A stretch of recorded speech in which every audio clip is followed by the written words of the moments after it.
আজকে বিশ্ব পরিবেশ দিবসে কিভাবে পালন করছেন আজকে?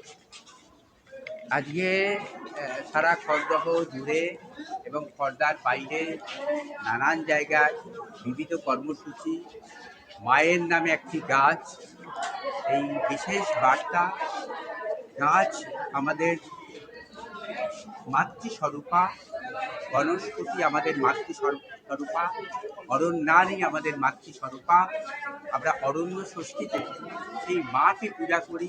আমাদের সনাতনী সংস্কৃতিতে আমরা হাজার হাজার বছর ধরে এই মাতৃ সান্নিধ্য উপলব্ধি করতে পেরেছি।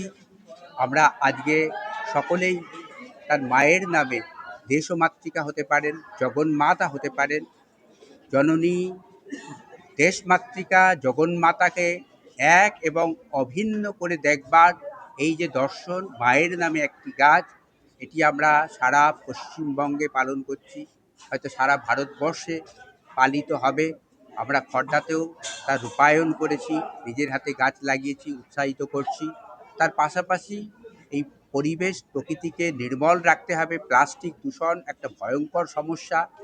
এখানে কেবলমাত্র সরকারি বা আধা সরকারি প্রতিষ্ঠানই কাজ করবে তা নয়।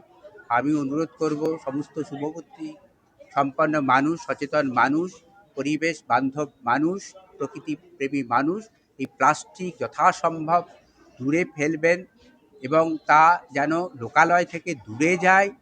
পাশাপাশি এই ধরনের প্লাস্টিক যত্রতত্র না ফেলেন। অনেক বহুতল গৃহ থেকে তারা দেখেছি তরিতরকারির খোসা, পূজার ফুল সেটি প্যাকেট করে উপর থেকে ছুঁড়ে ছুঁড়ে দিচ্ছে। অনেক অভিযোগ আসছে, আমি নিজেও দেখেছি।